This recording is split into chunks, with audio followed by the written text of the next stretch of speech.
Hello and welcome to Richard August, the autistic Christian MGTOW, the red pill man who lights it up blue. This is today's reading from the Apocrypha, and this apocryphal text is taken from the 1599 Geneva Bible. And today's reading is from chapters 7, 8, and 9 of the Wisdom of Solomon. Chapter 7, 8, and 9 of the Wisdom of Solomon. And may God add his richest blessing to this reading of his holy word. So here we go. Wisdom of Solomon, chapter 7.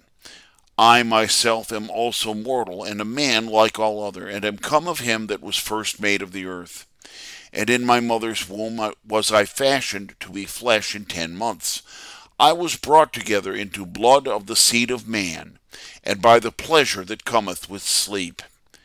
And when I was born, I received the common air, and fell upon the earth, which is of like nature, crying and weeping at the first, as all other do. I was nourished in swaddling clothes and with cares. For there is no king that had any other beginning of birth. All men then have one entrance unto life, and a like going out. Wherefore I prayed, and understanding was given me. I called, and the spirit of wisdom came unto me. I preferred her to scepters and thrones, and counted riches nothing in comparison of her. Neither did I compare precious stones unto her, for all gold is but a little gravel in respect of her, and silver shall be counted but clay before her. I loved her above health and beauty, and purposed her to take her for my light, for her light cannot be quenched. All good things therefore came to me together with her, and innumerable riches through her hands. So I was glad in all. For wisdom was the author thereof, and I knew not that she was the mother of these things. And I learned unfeignedly, and communicated without envy. And I do not hide her riches, for she is an infinite treasure unto men, which whoso use become partakers of the love of God, and are accepted for gifts of knowledge. God hath granted me to speak according to my mind, and to judge worthily of the things that are given me. For he is the leader unto wisdom, and the director of the wise.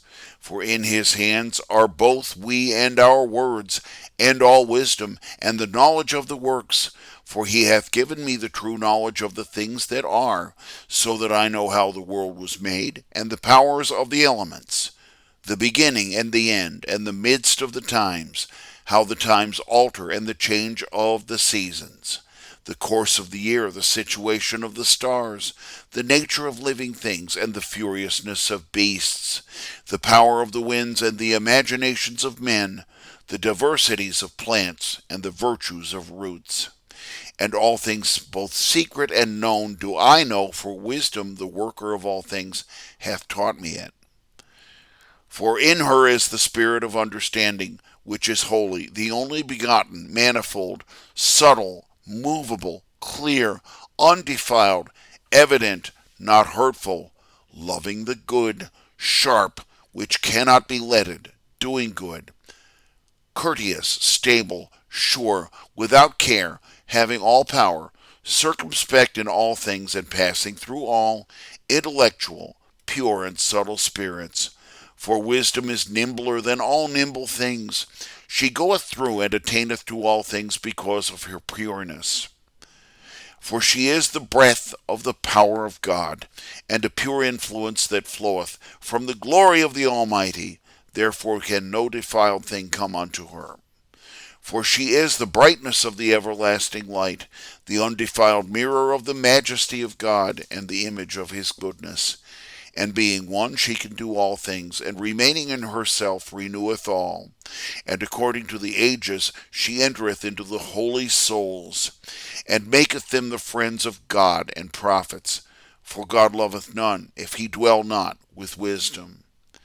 For she is more beautiful than the sun, and is above all the order of the stars, and the light is not to be compared unto her. For night cometh upon it, but wickedness cannot overcome wisdom. Wisdom of Solomon, chapter 8. She also reacheth from one end to another mightily, and completely doth she order all things. I have loved her and sought her from my youth. I desired to marry her. Such love had I unto her beauty. In that she is conversant with God, it commendeth her nobility. Yea, the Lord of all things loveth her, for she is the schoolmasters of the knowledge of God, and the chooser out of his works. If riches be a possession to be desired in this life, what is richer than wisdom that worketh all things? For if prudence worketh, what is it among all things that worketh better than she? If a man love righteousness, her labors are virtuous, for she teacheth soberness and prudency, righteousness and strength, which are the most profitable things that men can have in this life. If a man desire great experience, she can tell the things that are past, and discern things to come. She knoweth the subtleties of words, and the solutions of dark sentences. She foreseeth the signs and wonders, or ever they come to pass, and the success of seasons and times. Therefore I proposed to take her unto my company, knowing that she would counsel me good things, and comfort me in cares and griefs. For her sake shall I have glory among the multitude, and honor among the elders, though I be young. I shall be found of sharp judgment, so that I shall be marvelous in the sight of great men. When I hold my tongue, they shall abide my leisure. When I speak, they shall hear diligently, and if I talk much, they shall lay their hands upon their mouth. Moreover, by her I shall obtain immortality, and leave an everlasting memorial among them that come after me. I shall govern the people, and the nations shall be subdued unto me.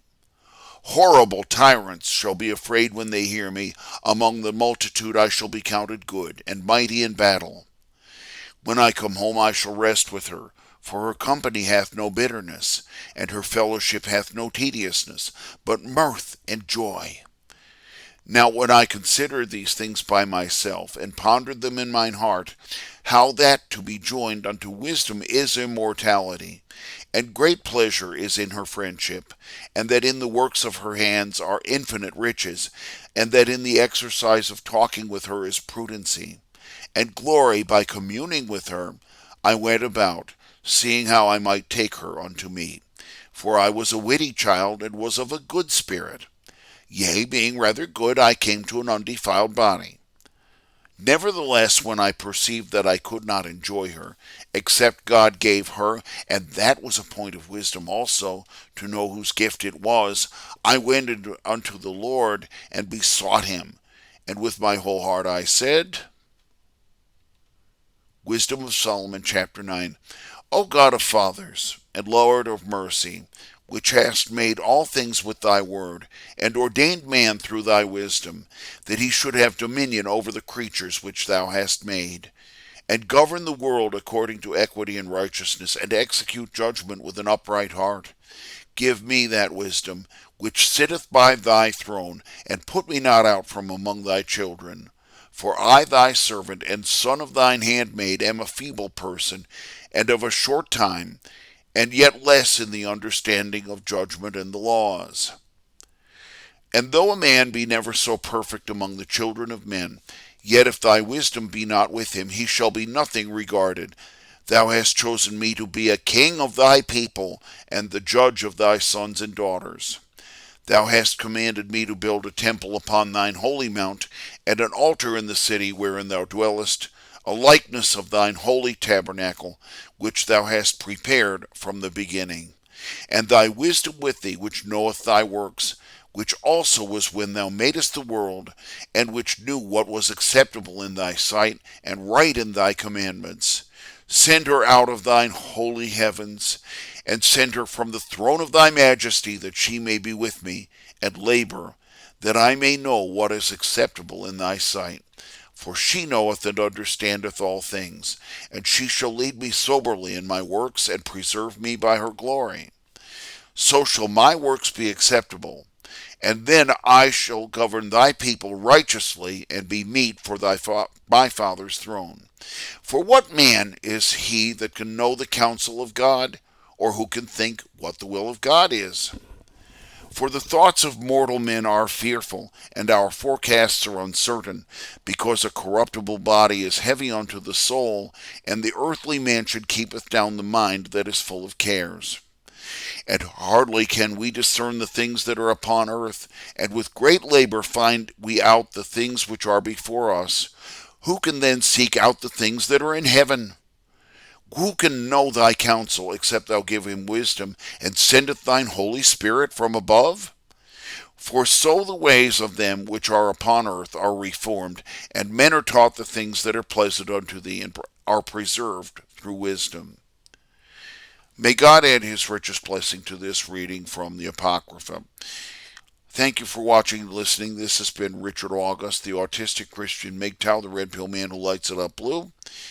This is the daily reading of the Apocrypha from the 1599 Geneva Bible. I invite you to like and share this video with others, and I also invite you to leave a tip in my tip jar on BitChute.